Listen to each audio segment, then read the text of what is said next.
delighted that so many of you could return. I hope that your Lenten journey continues to be blessed abundantly and that you're not taking this course just as your penance, that maybe it's for your ongoing faith formation. As Karen indicated, this second session will be drawing especially from chapter 8 of my book, Faith for the Heart. The title of the chapter is A Catholic Sacramentality. And then the subtitle, which is the giveaway, is Our Hunger for Meaning and Purpose. There is no more defining feature of Catholic faith than our principle of sacramentality. And here I'm going to pose it as the ultimate warrant and the ultimate resource for how we can find more meaning and purpose in life. The more we live the principle of sacramentality, the more we will find life meaningful and worthwhile. Now, let me unpack this proposal for a little while. First, let us recognize, however, the deep, deep longing of our human hearts that our lives have meaning and purpose. We need to know that life somehow is worthwhile, that it all amounts to something rather than nothing. It's very painful to think of our lives that they may be of no consequence, of no significance, of no purpose. And the latter is frequently the proposal by many great philosophers, great thinkers. For example, Albert Camus argued that life is simply absurd, that it has no meaning whatsoever. It's just plain ridiculous, as we might say. Or the great German philosopher Friedrich Hegel said that there's no ground to our being whatsoever. There's no warrant beneath it all. There's nothing beneath our lives but what Hegel called the abyss.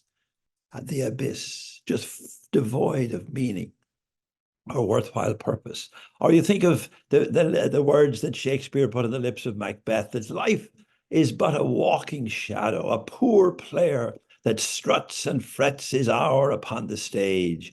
It's a tale told by an idiot, full of sound and fury, signifying nothing. But how painful it is to live as if our lives signify nothing. Now, I will propose that the very opposite to those kind of negative views of life is epitomized in our Catholic principle of sacramentality. Now, let me unpack that a little. As Catholics, when we hear the word sacrament, we immediately tend to think of the official seven that we celebrate in our churches, and that's surely appropriate. But the seven great sacraments that we celebrate in church, they're simply seven great tips to the iceberg. They're just climatic moments, and I forget my science, but I think something like 9/10 of the iceberg is underwater. But the tip of the iceberg is the sacraments we celebrate in church. But the whole sacramentality of life is really what we're celebrating, not just in our churches, but in the ordinary and in the everyday, in the midst of life. And even as those seven are indeed great climatic sacramental moments, their symbols reflect the ordinary and the everyday. Bread and wine and water and oil and words and lovemaking in marriage, that the consummation of marriage, of the sacrament of marriage, is in the consummation of the couple's love. So the seven sacraments, they're just climatic instances of God's grace that is constantly at work in the ordinary and the everyday of life, always inviting our response. And the more we live this covenant partnership between ourselves and God, then the more our lives will have meaning and purpose and seem eminently worthwhile. And we now do have a clear choice in this matter, at least so some scholars will argue. Charles Taylor, for example, one of the most distinguished philosophers of our time, a devout Catholic, Taylor says that in our postmodern age, we have now got two clear options of how to make meaning out of life. And we have them now like never before. And we really have a choice now about what to make meaning out of our lives. And Taylor makes the point that in the medieval day, we say the year 1500, the year he picks, people had no choice about what to do with their lives. If you were born a serf, you remained a serf. If you were born a slave, you remained a slave. If you were born a peasant, you remained a peasant. If you were born a nobility, then you remained nobility. There was no choice to who you would become. But now Taylor says we do have a choice. And Taylor boils it down. He says we have two options. One is to live what he calls a purely immanent frame of life. That, in other words, what we make or make our lives, what we make of it, depends entirely on ourselves and on our own efforts. Ultimately, life doesn't amount to a hill of beans. The best we can do, really, from this perspective, is eat, drink, and be merry, for tomorrow we die. And that purely immanent understanding of life is one very valid option, and one that many people choose. On the other hand, Taylor would say, and deeply influenced here by his Catholic faith, he says that now more than ever, we postmodern people can make a conscious choice. We still must deal with the imminent of life. We still have to pay the bills and do the dishes and so on. But we can also reach beyond the mundane and live into what Karl Rahner, he's borrowing Karl Rahner's language. We can live into a transcendent horizon with a great ultimate sense of purpose, as if our lives have indeed great meaning and are eminently worthwhile. For a Catholic faith, the transcendent horizon of our lives is God, and more particularly God as revealed in Jesus Christ, who is God's ultimate sacrament to the world. Now, God's self-revelation that climaxes in Jesus begins with Genesis chapter 1, with God creating humankind in God's own image and likeness, emphasizing both male and female. The text makes it very explicit. And then God assigns us to be stewards of God's creation, as if indeed we can be partners with each other and with God. What a worthy purpose we have. Then Genesis chapter 2, the second creation account, has God breathed the breath of God's own life into Adam, Ha-Adam, which means earth, person of the earth, not man. It's not a gender-specific noun. It just means person of the earth. God breathes the breath, God's own life, into Ha-Adam, and Adam becomes nephesh, is the Hebrew. I'm not a great Hebrew scholar, but I have friends who are. And they say nephesh means alive with the life of God. In other words, that this very blood coursing through your veins and my veins at this very moment is a sharing in the very life of God. What potential we surely have for to live godly lives and God-like lives. And now skip the next 2,000 years, in the interest of time, to where God's revelation of God's self is high-pointed through Jesus of Nazareth.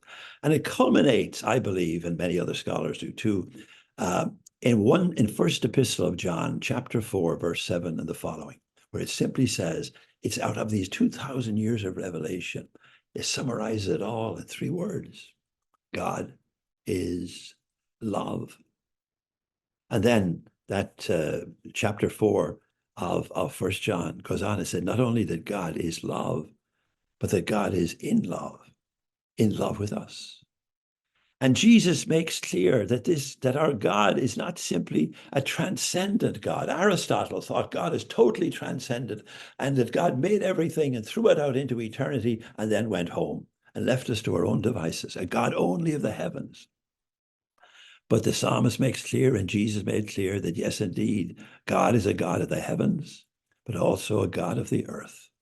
In other words, God's love is actively present, ever at work in our lives, in the ordinary and the everyday, enticing us to do good, empowering us to live with great meaning and purpose.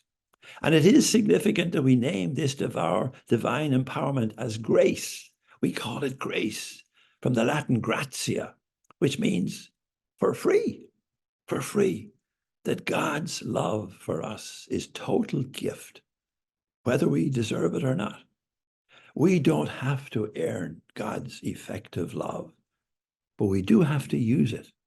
We do have to take it and put it to work. Which brings us back to the meaning and purpose of life. And now I can summarize simply, and I'm going to engage you in the reflection. Made in the image and likeness of our God, and alive with the very life of God, we come forth from God to journey home to God. And God's grace, God's effective love, is ever at work in our lives all along the way. leading all of life, even the most mundane aspects, as sacramental. And of course, the culmination of God's effective presence in human history through Jesus the Christ, as I said earlier, the ultimate sacrament of God to the world. This prompts Paul, when he reflects on Jesus and the role of Jesus in the grace of God, that Paul, every time he uses the word grace, almost every time, he put the word abundant before it. Because in Jesus now, God's grace is all the more abundant toward us. There's an old Irish wisdom saying that summarizes very well what I've been saying. And it goes like this: there is an ebb to every tide except the tide of God's grace. In other words, every tide rises and falls, but God's grace is always at high tide toward each and every one of us. So to summarize, though God's effective love working through our own efforts and agency in the world, we can be collaborators with God's grace in the ordinary and everyday of life. And by God's grace, we are so capable. And the more we collaborate and participate in this partnership between ourselves and God, the more we live into our transcendent horizon, and the more worthwhile and meaningful our lives become. So the principle of sacramentality, that God partners with us in the ordinary and every day of our lives, inviting, empowering us to respond. This is what lends great meaning and purpose, even ultimate meaning and eternal purpose, into our destiny with God. Let me take you now to a few questions to engage your reflection. I'd love you to recall some significant sacramental experience, some deeply felt moment in your own life. It could be recently, it could be years ago, or it could be across the years. I have a friend who says his most sacramental moment has been playing with his grandkids for the last 30 years or so. So think of something that was a sacramental experience for you.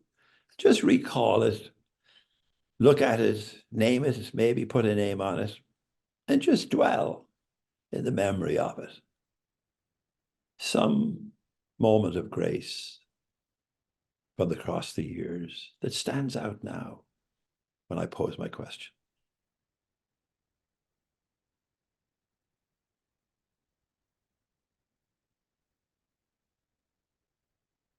And of course, I'm putting my money on it that everybody here and everybody participating have umpteen sacramental moments. And already today, you'll have had some. And every day, I always think there's at least 3 in every day. I've probably in honor of the Blessed Trinity. At least when I look back at the end of the day, I typically find at least 3 sacramental moments.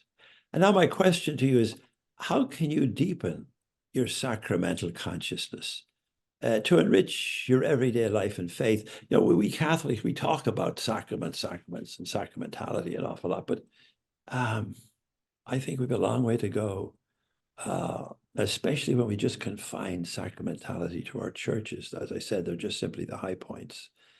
How can you deepen your sacramental consciousness?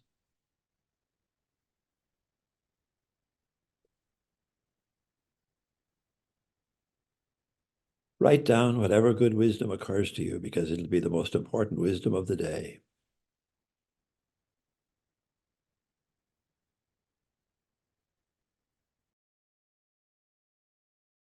Well, let me make a few suggestions, and then I'll give it back to you. And then when I do, you'll have a little time, 5-10 minutes, to share your wisdom. I wish we could do that 2 or 3 times, but we just have an hour and there's a lot of people. But some reflections on developing a sacramental consciousness.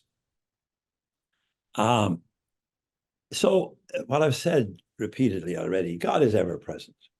God is always up to something in our lives, but we need to be on the lookout. It can pass us by. Now, sometimes there can be occasions like St. Paul, God, as we say, proverbially knocked him off his horse on the way to Damascus, brought him to his knees, And indeed, there can be such catalytic moments in any one of our lives. I never pray for them. They say they turn your life upside down. Um, but it's more ordinary and subtle and everyday. You know, the poet, it's the hint half guessed, the gift half understood. Um, Central to Jesus' style of preaching was to point to the ordinary and the everyday of life. He did it constantly and told people that reflects the reign of God. Now I can pile on the examples. They're all over the place, especially in the three synoptic gospels. He said a bunch of, you can imagine one morning being down at the lake shore, and there's a bunch of people there, sunrise, and people are sorting, they're doing what they do every morning, except on the Sabbath. They're sorting their fish. And the little ones to throw back in, the dead ones to throw to the birds, and the good ones to put in a basket to take them off to market. And they're there sorting fish, and they start talking about the reign of God because it was a big topic at the time of Jesus. And of course, it's a central theme in the life of Jesus, this reign of God. And they were talking, what's the reign of God? I can imagine Jesus standing up and saying, do you know what the reign of God is like? The reign of God is like people sorting fish. You can imagine the people say, sorting fish is the reign of God. I mean, what do you mean? And he said, well, the little ones you throw back in, the little dirt you charge to the birds, the good ones you take off to market. That's what the reign of God is like. Well, then people get to say, oh, in other words, there will be a sorting. In other words, we don't inevitably belong just because we're God's chosen people, that we might not get in at all. We could be among the dead birds, or fish rather. Um, you can imagine him just engaging people's ordinary life. Or the brain of God is like women baking bread, and that little pinch of yeast can make the whole dough. And the scripture scholars say that the measurement that's reflected in that text was about 300 pounds of bread, of the best of good bread. But just imagine saying to these homemakers, these people caring for their families, and saying to them, look, what you're doing is the reign of God. You're preparing good food. You're preparing good food for your family. And that yeast, it'd be like the reign of God. A little pinch can go a long way. Or the reign of God is like a little seed that can grow into a big tree. Or the widow's mite can become the most valuable contribution to the treasury, etc., etc. Or one of my favorites, it goes all over the place. One of my favorites is the birds of the air. It's in Matthew chapter 6, verse 27, I believe. And I can imagine Jesus was out in the midst of the countryside, and there's people all around him, and there's little birds flying around in the air. And Jesus said to them, now he could have said, now today I'm going to talk to you about God's provident love. But he didn't. Instead, he said, look at the birds of the air. They neither reap nor sow nor gather into barns. Wonderful reflection of them. And that instruction. And yet your heavenly Father feeds them. And then the kicker line is at the end. He says, aren't you more valuable than many sparrows? In other words, he wants people to come to see for themselves the value they have. He just, oh, you're more valuable. No, he says, aren't you? What do you think? Really engaging them in the ordinary and the everyday, or all the great parables, the road to the road to that journey down from Jerusalem to Jericho, that Karen, they're reading at the beginning of our time. Again, it was just turned. The lawyer asked him, "Well, who's my neighbor?" And Jesus, instead of giving him a definition of neighbor, he said, well, a fellow went down from Jerusalem to Jericho and fell among thieves. And this was a common experience because people went from Jerusalem to Jericho. It was a trade route. And the fellow also shouldn't have been going down by himself. He should have waited for company. On the other hand, he was a Samaritan, so he probably got ostracized. So, but he leads them into this whole imaginary tale, beautiful, powerful parable that turns their world upside down, because they would have agreed with the priest that passed by and the Levite that passed by, because they were probably on their way to the temple, and to stop with a fellow bleeding in the ditch would make them unclean and all kinds of things. But that this dirty, filthy Samaritan is the one who is the neighbor. And at the end of that great story, Jesus says to the lawyer, so which one was the neighbor? And the lawyer is so biased and prejudiced toward the Samaritan, he can't say the word, the Samaritan. Instead, he says, I suppose the one who helped him. And Jesus says, go and do likewise. That's go and be sacramental. Go and do likewise. Go and make it happen. Go and put it to work. Go and show love for the neighbor as yourself. It's all over the Gospels. this turning people to the ordinary and everyday. Empower the poor peasant people. Amazing how he said to poor peasant people, you are the salt of the earth. You are the light of the world. In other words, you've got tremendous potential. You're the light of the world. Go share your light. Go share your salt. Make it savory, affirming people's potential to be sacramental, to live sacramental lives. Now, a sacramental consciousness, a few more points. It's not all hunky-dory. It sees both the sins and both the graces and the sins in the midst of life. And it's both personal and social. So it's not all gee golly whiz. And it calls us to a critical consciousness. And by critical, I don't mean negative. To the Greek krinein, which means to discern. So it calls us to have a discerning conscience, to be able to recognize what is of God's reign and what is not of God's reign, because there's lots of both in the ordinary and everyday. So discernment is important here. And it calls us especially to recognize and respond and to do, the works of compassion and justice. The final judgment, of course, Matthew 25, 31 to 46 scares the life out of me every time I read it. Both the sheep and the goats will say to God, when did we see you? It's fascinating. Neither the sheep nor the goats see God in the people in need, but the sheep see the people in need. The goats don't see them, because they both say, when did we see you? We never saw you. But Jesus, God will say, as long as you did it to one of these, the least of my brothers or sisters, you did it to me. And God will not say, well, there was a hungry person one time and you fed them. God will say, I was hungry. You gave me to eat. I was thirsty. You gave me to drink. I was a stranger. You took me in.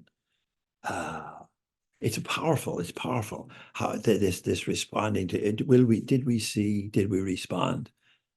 So that calling is that kind of discerning, critical consciousness. Do we recognize where the compassion is needed, where the justice is needed, and then putting it to work?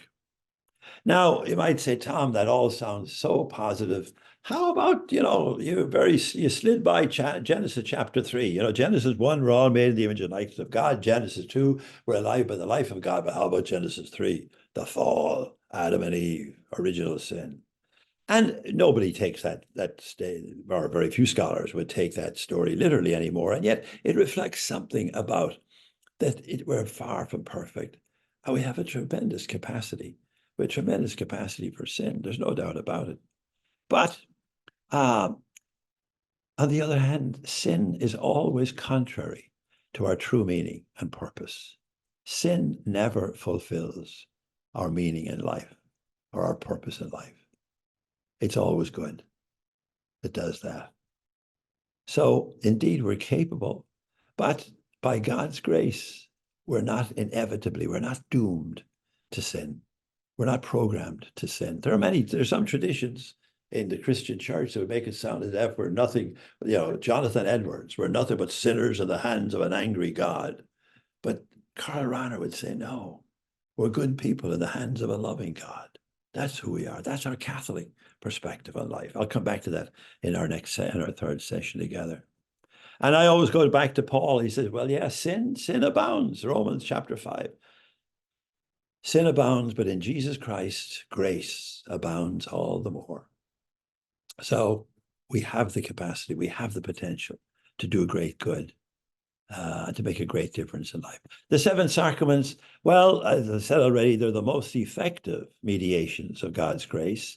And as I mentioned already, they're through symbols of everyday life, bread and wine and water and oil and so on. From God's side of the covenant, God's grace is always effective. God's grace is always mediated. The old Latin phrase was ex opere operato, from the works worked. In other words, if Mass is celebrated validly by a validly ordained person, then that consecration is valid. And that consecration is effective. And that consecration indeed constitutes the very body and blood presence of the risen Christ. It is effective simply by the works worked, by what was done in faithfulness to the rubric and so on in the liturgy On the other hand, while God's grace is always assured, our side of the bargain, our side of the covenant demands our cooperation. In other words, ex opere operantis. In other words, we to go and do it. So we can celebrate Mass all we like, but if we don't go out into the world and try to bring that grace of God into the marketplace of life, then in a sense, it has not been effective. So the sacraments are not magic. There's nothing magical about them. They do assure from God's side of the covenant their effectiveness. But from our side, we're empowered. God's grace empowers us. So it's not as if I've got to muster up and really rise to the occasion by myself and my own good efforts and pull myself up by my bootstraps. No, I pray to God for the grace I need. But then we can be confident that God will give us the grace.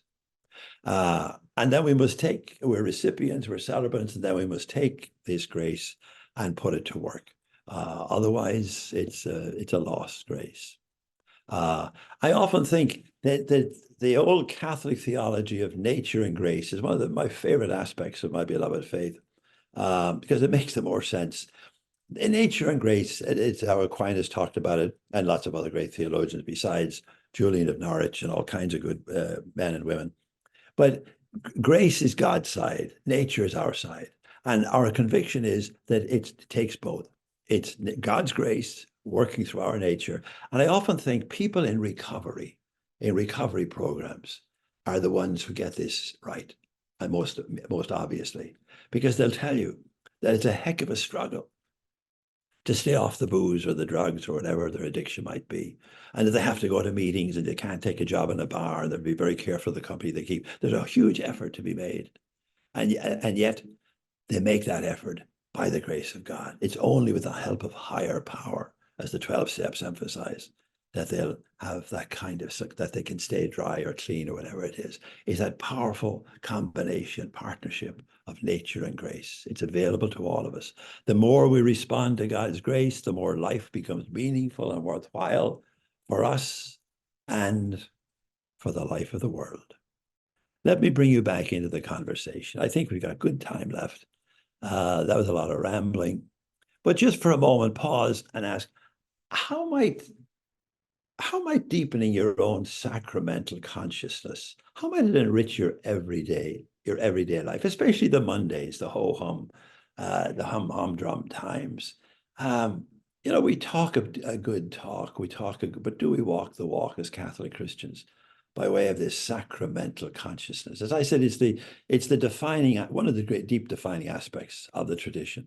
And I'll say a little bit about it next in our next session. It was some of the issues here. We fell out and parted ways with the reformers and some of these issues who were claiming that it was grace alone, gratia sola, that would save us. Catholicism came back and said, no, it's grace and good works. There's no freebie. Anyway, how might deepening your sacramental consciousness enrich your own everyday life and faith? Pause and recognize what wisdom arises from your heart.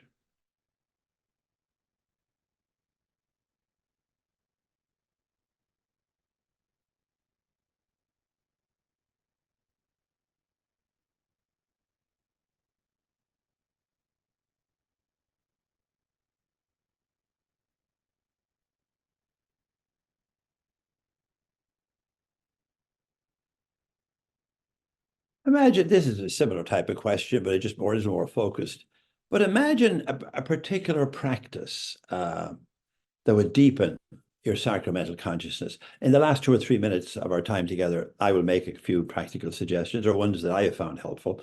But for now, as you stop and think about it, having good practices, regular things we do, prayers we say, whatever, can deepen the sacramental consciousness. Can you maybe have a couple of goodies already, but how to deepen them? Because all of us are called to grow in this sacramentality of life and as agents, co-agents of God's grace. What practice might help you? So just a few quick practices.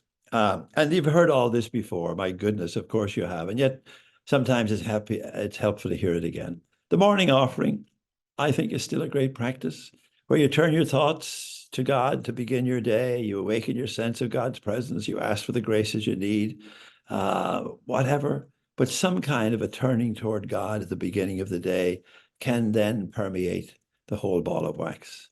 Likewise, and you're all very familiar with this, especially for the Ignatian tradition, the examen. At the end of the day, when you lie and go back over the day with God as a conversation partner, and you try to see the day as God saw it. And you recognize how God's grace was at work and how well you responded or failed to respond, and then end with a prayer of repentance. And of course, the Lord's Prayer, the Our Father, is both a prayer of repentance, forgive us our trespasses, etc., and a prayer of petition as well. Thy will be done on earth as it is in heaven. The examen at the end of the day can be a powerful practice. And the third one, and it's just suggested too by my friend who just mentioned the poets. I find the poets a tremendous source of sacramental consciousness. And my favorite of all time is the poem of Joseph Mary Plunkett. Joseph Mary Plunkett is one of the leaders of the Irish Rebellion of 1916 against British rule in Ireland. He rose up, he was one of the 16 leaders who were arrested and executed at the end of that week-long revolution in Dublin that began on Easter Monday, 1916. Yeats's wonderful poem, Easter 1916, captures it wonderfully well. But Joseph Mary Plunkett was a radical rebel, but was also a spectacular, beautiful poet and had a tremendous sense of God's presence in the ordinary and the everyday. And I want to give you this as a gift. It's one of my favorite poems that I learned as a child. I still know it by heart. At least I hope I know it by heart and not just simply by rote. Plunkett wrote, I see his blood upon the rose, and in the stars the glory of his eyes. His body gleams among eternal snows. His tears fall from the skies. I see his face in every flower. The thunder and the singing of the birds are but his voice, and carven by his power, rocks are his written words. All pathways by his feet are worn. His strong hand stirs the ever-beating sea. His crown of thorns is twined with every thorn. His cross is every tree. I'm just leaving you with a thought. Somebody sent me this as a gift the other day, this gorgeous little bird. And as I sat looking at him, it became a sacramental. We find sacramentals in nature all the time, but this little character, beautifully standing on his own 2 feet, can be a sacramental. So my gift to you. Blessings to everybody. Hopefully you'll join us again in 2 weeks and for our third session of this Lenten program. Thank you.